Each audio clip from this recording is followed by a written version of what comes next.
My name is Nicole Gallagher. I grew up in a single-parent home with my mother. My mother was a high-functioning alcoholic. My father struggled with heroin addiction. I suffered from a lot of abuse in my adolescence when I did live with my father for a short 4 years, and that caused a significant amount of trauma in my life because I don't ever remember wanting anything in my life more so than my father's love. The consequences of that trauma led to my addiction. I started at 14 with recreational drugs, led up to some pretty hard drugs. It led me to some pretty dark places. I did a lot of things that I was, and still am, very ashamed of. The street life makes you want to stay inebriated because of the things you're doing. When you are just trying to kill the pain of life, you are repetitiously causing your own pain, and it just becomes a vicious cycle. In the area that I frequented, there was a pregnancy center on the corner. And right behind the pregnancy center was a lot of drug trafficking, a lot of prostitution where I lived. And the woman that owned the pregnancy center took a liking to one of the women that I hung out with on the streets. And she would come back and tell us, if you ever need anything to drink, if you ever want, to just clean up, that woman that owns the pregnancy center, Andrea, said that we can come in. And I would see her and I would just feel so ashamed knowing that average civilians in that area knew what I was doing. And I kind of shied away from that until I got pregnant. Of course, I had wanted an abortion initially. And I went and I talked to a counselor at the Sanford Pregnancy Center. And her kindness to me and the way she treated me with dignity at a time where I felt like I was nothing really struck me in a manner that would eventually change my life. I did end up making the decision to keep my child and give it up for adoption. And that was a long, grueling process because I knew what I was doing in my active addiction was harming my child. And at the same time, I struggled with that immensely because I did not want to stop using drugs.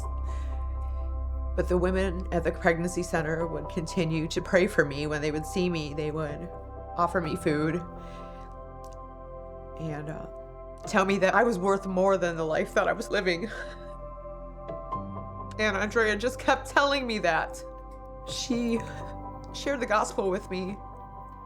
And I had known about God from being raised in the church, but I'd never taken it seriously. But the love I felt from those women at that pregnancy center, I knew was divine.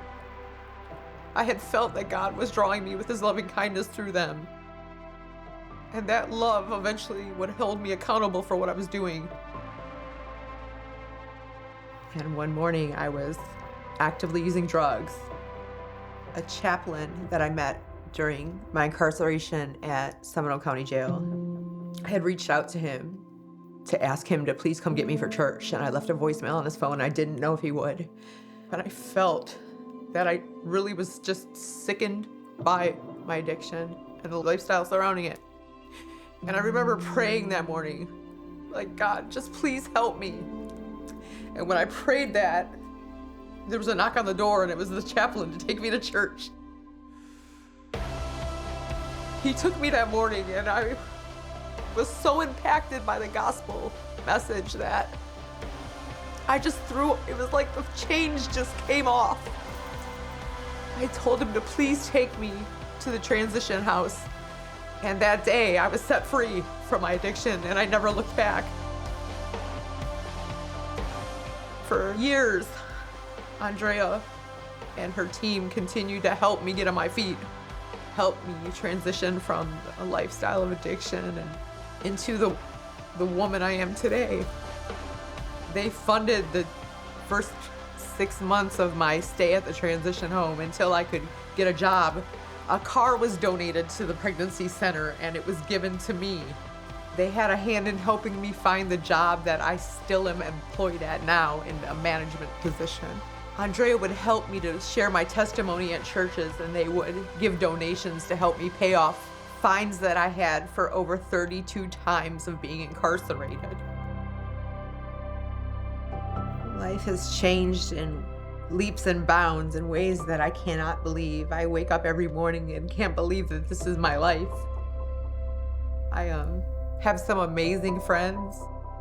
I am studying for my bachelor's in ministry.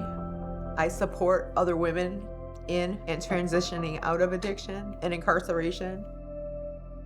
I see my daughter now, and I know that she is just a trophy of God's grace, knowing that she's healthy, she's smart, she's beautiful. And I'm so grateful to the couple that adopted her.